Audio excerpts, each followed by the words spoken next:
Shalom Aleichem. Isang pinagpalang araw sa ating lahat, mga kapatid. Today we are commemorating the souls of all faithful departed.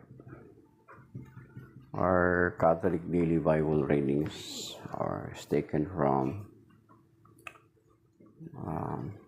ang unang pagbasa ay hango mula sa Karunungan, chapter 3, verse 1 to 9.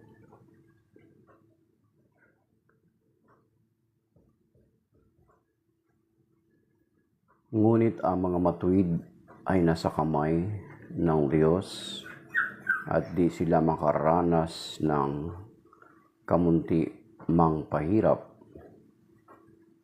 sa akala ng mga hangal. Ang mga matuwid ay namamatay. Iniisip nilang ang kamatayan ay kapahamakan at ang pagpanaw nila ay tuluyang paglaho. Ngunit ang totoo sila'y nananahimik na, bagamat sa tingin ng tao sila'y pinarurusahan. Ngunit ang totoo sila'y nasa buhay na walang hanggan.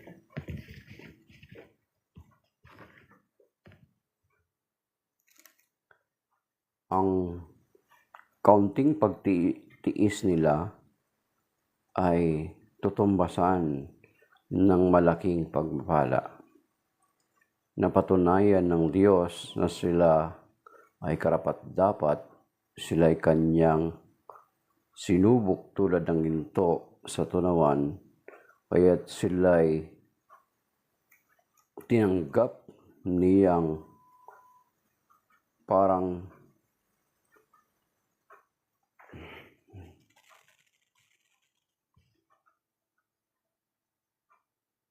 handog na sinunog. Pagdating ng Panginoon para gantimpalaan ang mga banal, magniningning silang parang ningas na nagliliyab na dayami. Sila ang mamamayani sa mga bansa sa daigdig, at ang Panginoon ang maghahari sa kanila magpakailanman. Ang mga nagtitiwala sa Kanya ay makauunawa ng katotohanan ng Kanyang pamamaraan, at ang mga naging tapat sa Kanya ay mamumuhay na kasama Niya sa Kanyang pag-ibig, sapagkat Siya ay mabuti at maawain sa Kanyang mga hinirang. Ang salita ng Diyos. Salamat sa Diyos. Ang liit, mga kapatid. So, basahin na natin sa English na lang natin. Yung alait nitong ko. Liit nitong Bible ko na. It's more than 15 years na yata yan, or magto 20 years na. Bible. The psalm of today is, basahin natin dito sa English.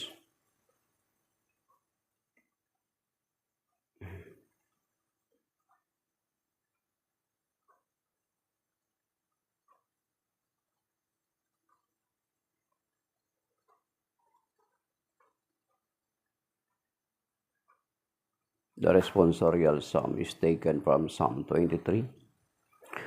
Ang tugon po natin, the Lord is my shepherd, there is nothing I shall want.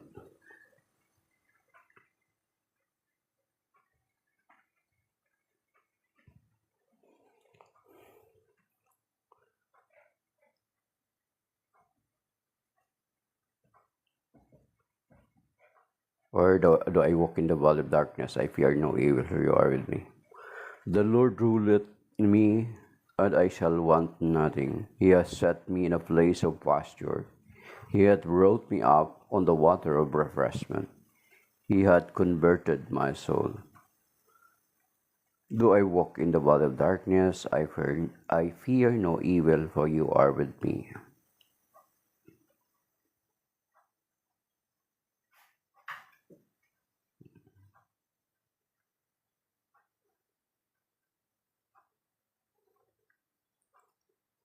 He had led me on the paths of justice for his own name's sake. For though I should walk in the midst of the shadow of death, I will fear no evils. For thou art with me, thy rod and thy staff, they have comforted me. Though I walk in the valley of darkness, I fear no evil, for you are with me. Thou hast prepared a table before me against them that afflict me. Thou hast anointed my head with oil, and my chalice which inebriate me. How godly is it! Though I walk in the valley of darkness, I will fear no evil, for you are with me. And thy mercy will follow me all the days of my life, and that I may dwell in the house of the Lord until the end of days. Though I walk in the valley of darkness, I fear no evil, for you are with me.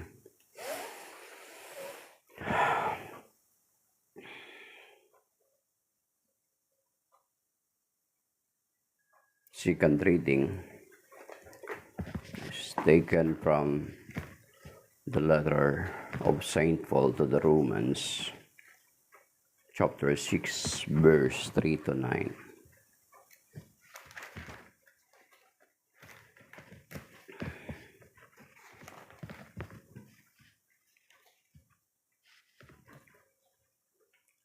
For if we have grown into union with him, verse 3, are you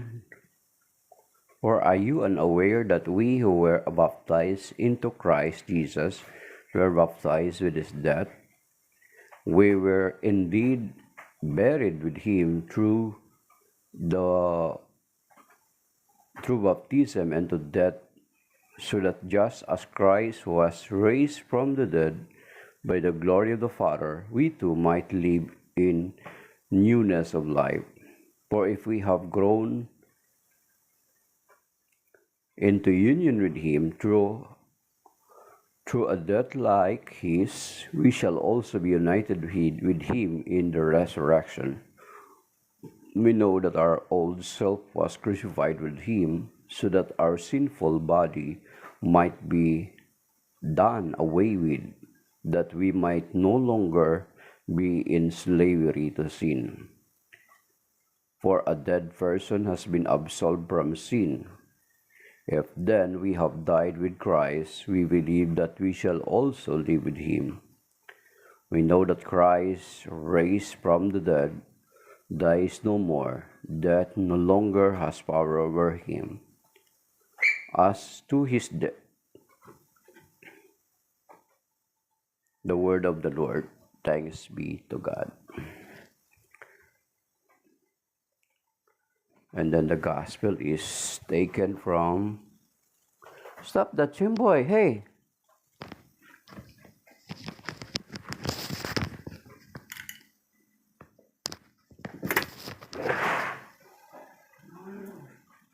Sira mo nga naman. Okay.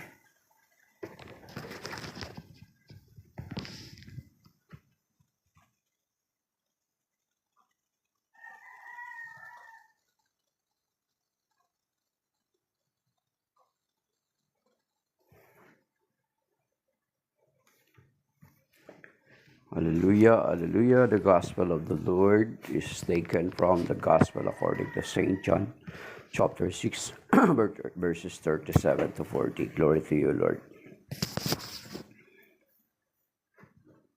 Everything that the Father gives me will come to me, and I will not reject anyone who comes to me.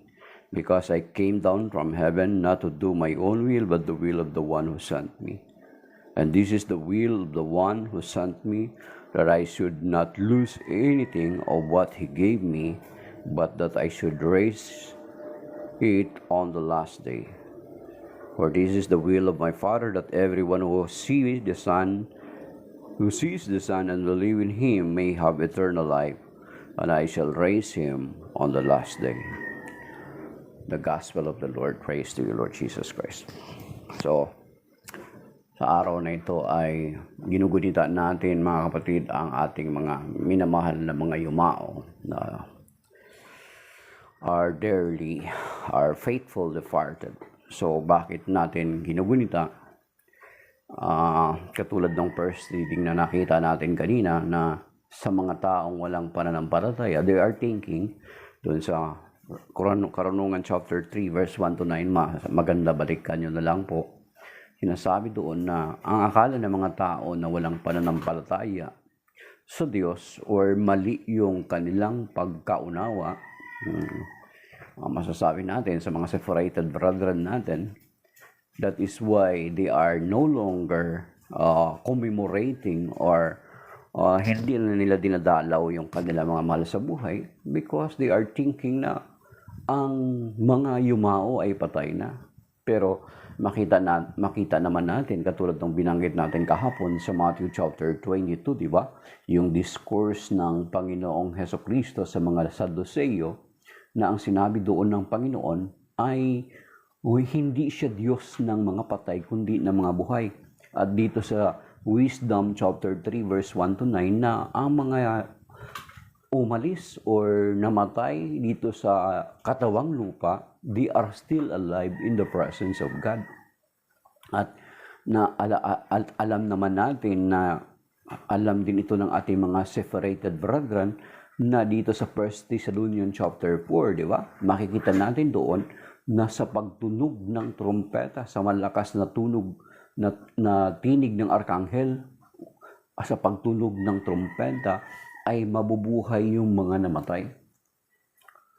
So, at kung titingnan din natin sa Biblia, mga kapatid, ang si Jose, mga kapatid, kahit yung si Jose na anak ni Jacob,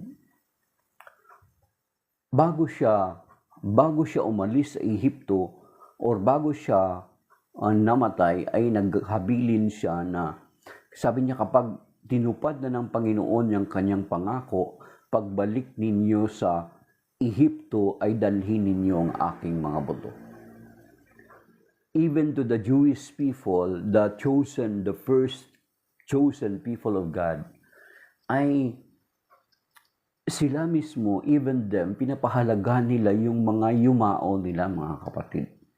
So dinala nila yung buto ni Jose pabalik sa lupang pangako. Hindi nila basta-basta na tinapon lang or hindi nila basta-basta or tinapon lang. As a matter of fact, meron silang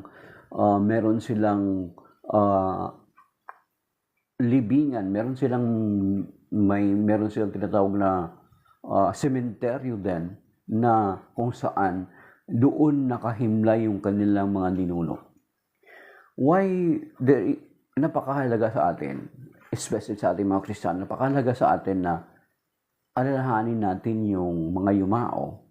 Kasi, because we believe that they will be resurrected pagdating ng Panginoong Jesucristo, mga kapatid. Hindi sila parang wala nang halaga. That is why. Kaya nga every November 2, we are commemorating the all departed, faithful departed nating mga mahal sa buhay at mga mag-anak.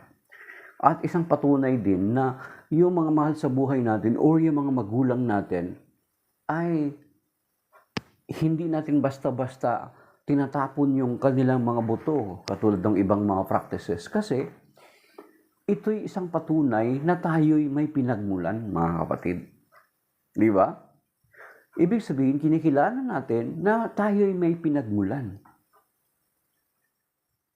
Ibig sabihin, hindi tayo putok sa buho. The same with our parents, sila din,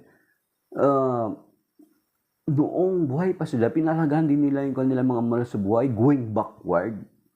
Na ibig sabihin, pinapatunayan lamang that we came from God. Di ba? Kung i-trace mo backward, we came from God.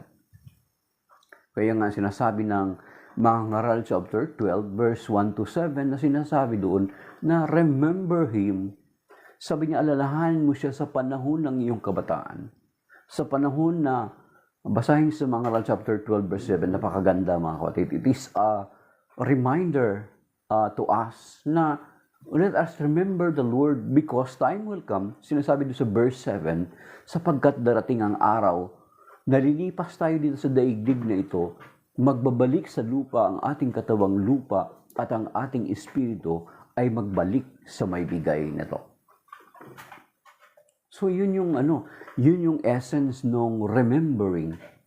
Kasi kapag pumunta ka ng sementeryo, ibig sabihin, nire-recall mo or nire-remind ka ng mahal mo sa buhay, like them, we will die as well pagdating ng araw. At yan nga yung sinasabi sa mga Ngaral chapter 12 verse 1 to 7. Sa Tagalog basahin yung medyo makakaliit lang tong ito parang medyo na sir. Sabi dito, balikan natin. I have read this several times mga kapatid, pero maganda na ulit-ulitin natin kasi ito yung magre-remind sa atin. Kasi sabi dito, alalahanin mo ang lumikha sa iyo sa panahon ng iyong kabataan bago dumating ang mga araw at taon at taon na puno ng kaguluhan, panahong hindi mo na madama ang tamis na mabuhay. Alalahanin mo ang Diyos bago magkubli ang sikat ng araw, bago magdilim ang buwan at mga bituin, bago kalambungan na makapal at madilim na ulap. Alalahanin mo siya bago humina ang iyong katawan, bago manghina ang iyong mga bisig, bago mawala ang lakas sa iyong mga tuhod. Alalahanin mo siya bago mabungi ang iyong mga ngipin at bago lumabo ang iyong mga mata. Alalahanin mo nga siya bago ka mawalan ng pandinig at halos di mo marinig ang ingay ng gilingan, ang huni ng mga ibon at ang himig ng awitin. Alalahanin mo siya bago dumating ang panahon na katatakutan mong umakyat sa itaas. Bago dumating ang panahon na hindi ka na makakalakad na mag-isa. Bago pumuti ang iyong buhok at lipasan ng pagdanasang sumiping sa minamahal. Darating ang araw na tayo lilipat sa palagian nating tahanan at makikitang maglisaw sa lansangan ang mga nananangis. Darating ang araw na malalagot ang tanikalang ginto at na nagdadala ng ilawang ginto. Babagsak ito at madudurog. Darating din ang araw na malalagot ang tali ng timba at ito'y babagsak at masisira. Alalahanin mo siya bago manumbalik sa lupa ang ating katawang lupa at ang ating espiritu ay magbalik sa Diyos na may likha ito. So you see, mga kapatid, so every time na babalik tayo sa libingan, babalik tayo doon sa mga yumao natin sa buhay, we are also ginugunita rin natin or kinikintal din natin sa ating mga isipan na time will come, mamamatay din tayo katulad dito. But prior to that, yun nga sinasabi dito ng mga Ngaral chapter 12 na remember the Lord. Diba? Alalahanin mo siya. Kaya nga sinasabi na yung timba, yung tali ng timba, ang chandelier babagsak kasi masisira yung kanyang tali, yung naghahawak dito. Ibig sabihin, there is an end to everything. Kaya nga yung sinasabi ng mga Ngaral chapter 12 verse 7, alalahanin mo siya bago manumbalik sa lupa ang iyong katawang lupa at ang iyong espiritu ay magbalik sa may bigay nito, mga kapatid. So, let us remember that, mga kapatid. So, every time na pupunta tayo doon, ay tinutulungan tayo na inaalaalaan natin na time will come na tayo rin ay mamatay. Okay.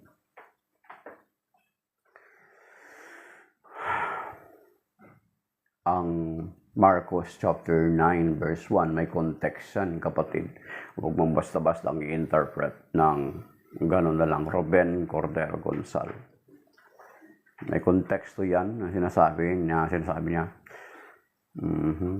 Sabi pa ni Jesus sa kanila, tandaan ninyo, may ilan sa inyo na hindi mamamatay hanggang di nila makikita ang naghahari ang Diyos ng buong kapangyarihan.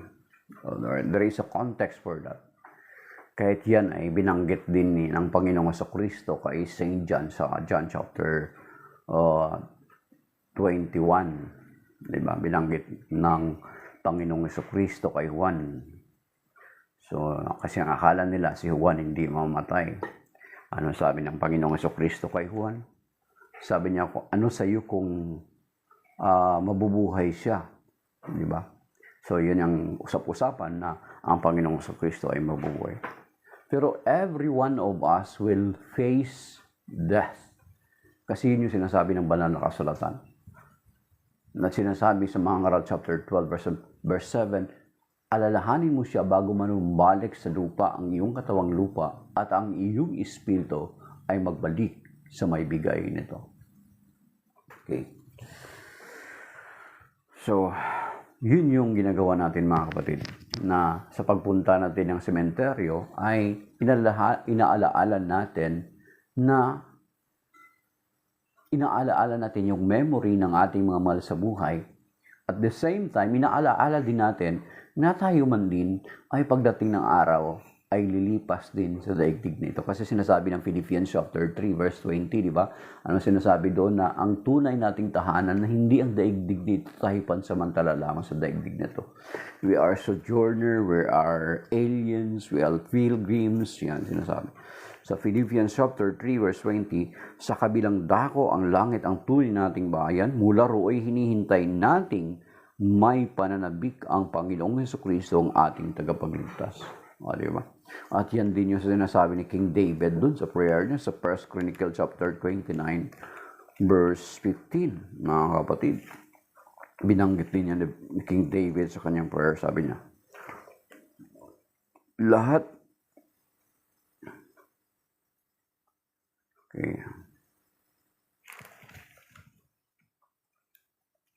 tulad ng aming mga ninuno, kami mga dayuhan at nangingibang bayan, ang pagtira namin sa daigdig na ito ay pansamantala lamang, hindi panatilihan. So yun yung sinasabi ng banal na kasulatan. That we are just temporary in this world, that every time na inaalaala natin ang ating mga magulang o mga ninuno or mga, it is also reminding us that we have the origin. At ang mga magulang natin, sila din ginagawa nila before. At ito'y pagkikilala natin that we came from God. Yun kasi may binanggit ng banal na kasulatan. At bakit natin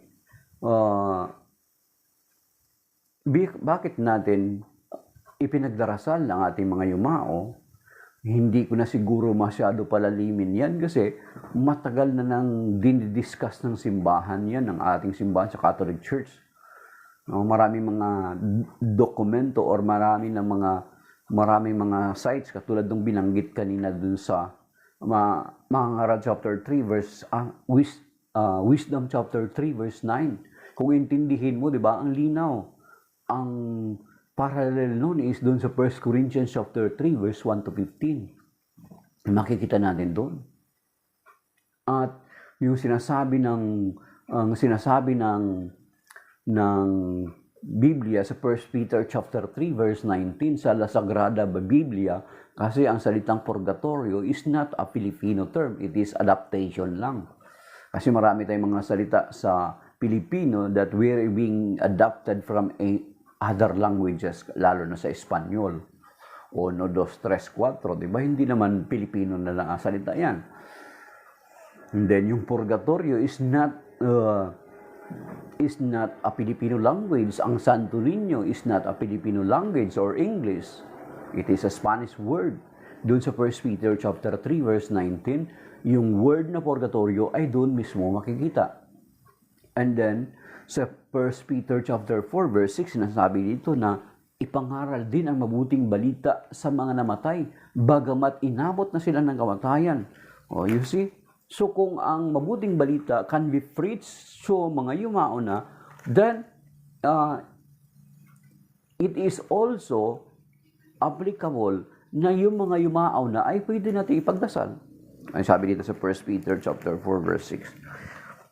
Sabi dito, ipinangaral din ang mabuting balita sa mga patay, ngunit upang mabuhay pa rin sila sa piling ng Diyos, bagamat inabot na sila ng kamatayang itinakda sa lahat ng tao. So, ibig sabihin, literal talaga mga patay na ito, mga kapatid. Hindi lang siya spiritual death na tinatawag. Hindi mga literal na namatay itong sinasabi sa 1 Peter chapter 4 verse 6. So, that is why tayo sa Catholic Church ay naniniwala tayo na dapat nating ipinapanalangin yung mga namatay. Kasi may mga reference tayo kahit sa mga Hudyo. Bakit tayo nagkaroon ng pananampalataya? Because sa mga Hudyo. At ang mga Hudyo, mga kapatid, doon sa Maccabees chapter 12, 1 Maccabees chapter 12, mga kapatid, doon ipinapakita na doon mismo si Judas na Maccabeus ay nag-ipon siya, nag-gather siya ng salapi para ipagdasal ang kanilang mga yumao nung natalo sila, nung namatay sila sa digmaan doon sa aklat ng Macabeo. So tayo na mga Kristiyano na manala natin or nag-ugat yung ating pananampalataya sa mga Hudyo, that is why tayo sa Catholic Church ay pinapanalangin din natin yung ating mga mahal sa buhay. Dangan nga lamang, since na ang mga kapatid nating mga protestante, yung aklat na Macabeo, 7 sa mga aklat sa Biblia, ay tinanggal ng mga separated brethren natin. That is why wala sa kanilang Biblia yon. Sa atin lang sa Catholic Church, because we retain the original Bible, yung 7 books. Hindi po tayo nagbawas noon. Sila ang nagbawas. Prior pa dumating ang Reformation or Deformation ni Martin Luther noong 15th century, noong 16th century, mga kapatid, ay ang Biblia natin ay 73. Later on, tinanggal ng mga separated brethren natin yung 7 aklat, mga kapatid. That is why hindi nila makikita yung sinasabi patungkol sa pagdarasal sa mga yumao. Yan. Then, nung tinanggal yun ng mga protestante, noong 1546 sa Council of Trent, pinagtibay na yaong mga aklat na yon na hindi na nila isinali sa kanilang Biblia, from 73 books, ay tinanggal nila yung 7. That is why ang Biblia ng mga separated brethren natin ay 66. Di ba? Kinakatakutan nilang numero, but they end up that their Bible are only 66. Di ba? Kulang na lang ng isang 6, nakakatakot. Di ba? Yan yung kinakatakutan nilang number. Anong kahulugan ng 66? Samantala, sa Biblia natin, 73, ang 7 can be equated to fullness, completeness, perfect number. And then yung 3, pwede natin ma-attribute natin sa Holy Trinity. May kahulugan. Ay, yung 66, paano mo mo yun? Anong symbolism? Anong pwede mo mano doon? That is why, itong sinasabi sa Maccabees chapter 12, 1 Maccabees chapter 12, ay hindi natin makikita sa kanilang Biblia, mga kapatid. 2 Maccabees chapter 12, I mean, dito sa 2 Maccabees chapter 12. So that is why na tayo ng mga Katoliko is pinagpapatuloy natin yung ganong uri ng sapagkat habang hindi pa nagkakaroon ng final judgment, diba? Magkakaroon ng final judgment, mabubuhay yung mga namatay. Then naharap tayo sa hukuman ng Panginoon dun sa 2 Corinthians chapter 5 verse 10. Kasi very mo try to imagine, mga kapatid. Sabi doon sa Hebrew chapter 12 verse 14, without holiness, we cannot see God. So halimbawa, kung ikaw ay nagnakaw nagnakaw ka ng sardinas, ay maiimpyerno ka. That is injustice, mga kapatid. That is why, kasi, kaya nga kung naalala niyo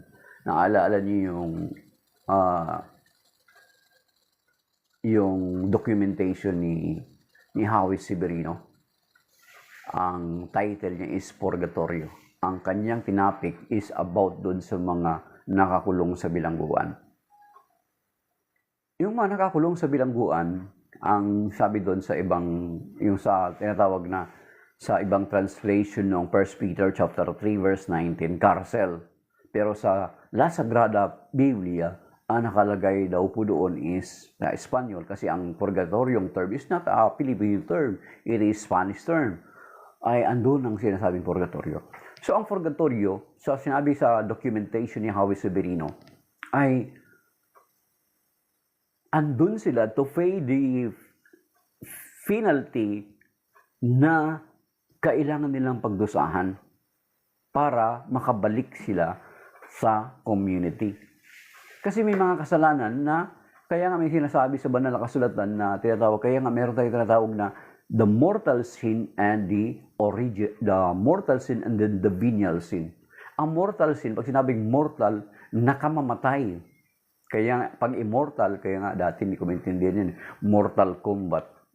Immortal Kombat, yan. Immortal. Pag immortal ka, hindi ka mamatay. Pero kapag mortal ka, ay mamamatay ka.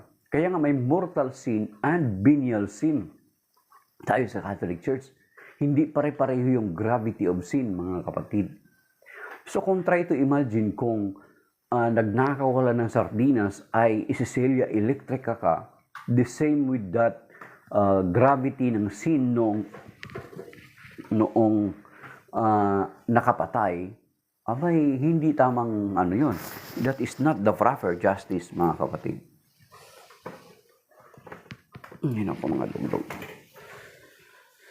So, yan mga kapatid. That is why na tayo ng mga Katoliko, inaalaala natin ang ating mga mahal sa buhay.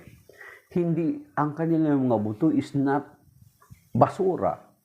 Bakit natin sila ilaalaala? Balikan natin. Upang i-remind tayo na tayo ay may pinagmulan. Diba? Kaya nga, we are remembering our loved ones. So, huwag tayong gumaya doon sa iba na huwag na nila tayong ipilit na sana kanila, yung kanilang mga mahal sa buhay, parang basura. Sa atin, hindi ganun, mga kapatid. Di ba, may mga kapatid tayo na hindi nga nila dinadalaw kapag pumunta tayo ng mga sementeryo, makikita mo yung kanila mga mahal sa buhay, yung libingan, ay wala. Talagang wala. Hindi mo ma-trace yung kanilang libingan. Pero of course, yung libingan ng kanilang mga leader, malinis na malinis. Anong ibig sabihin yan? Nung buhay talagang alagang-alaga ka, kasi napapakinabangan ka. Yung mga handog mo at ikapo ay napapakinabangan, pero nung namatay ka, hindi ka napapasukin sa simbahan nila. Di ba? Merong ganun. Hindi ka napapasukin sa kanilang simbahan. Anong turing sa'yo? So yun mga kapatid. Pero ito ay binahagi lamang natin sa ganitong paraan para maalaala natin na tayo pagdating din ng araw katulad ng ating mga mahal sa buhay ay ayao din. At yan nga ang pinapaalala sa atin sa banal na kasulatan sa mga ngaral chapter 12 verse 1 to 7 na sinasabi na alalahanin natin siya bago manghina. Ibig sabihin, we have to live a holy life before tayo harap sa Panginoon. Kasi nasasabi ng Hebrew chapter 12 verse 14, hindi natin makikita ang Panginoon kung hindi tayo mamumuhay sa kabanalan, mga kapatid. So maybe that is by now. Shalom. Brother June, Joseph John, sama kami sa prayer mo. Kasi gagala muna kami ngayon, Brother John. Bago kami mamaya pupunta sa aming mga dearly departed. Paki-include kami sa prayer, Brother John. So shalom, that is by now, mga kapatid. Maraming salamat sa mga top ng screen, sa mga dumaan, sa mga nag-like, at sa nakinig sa atin. So, shalom, that is by now. May God bless us all, mga kapatid. Signing off, my dear brothers and sisters.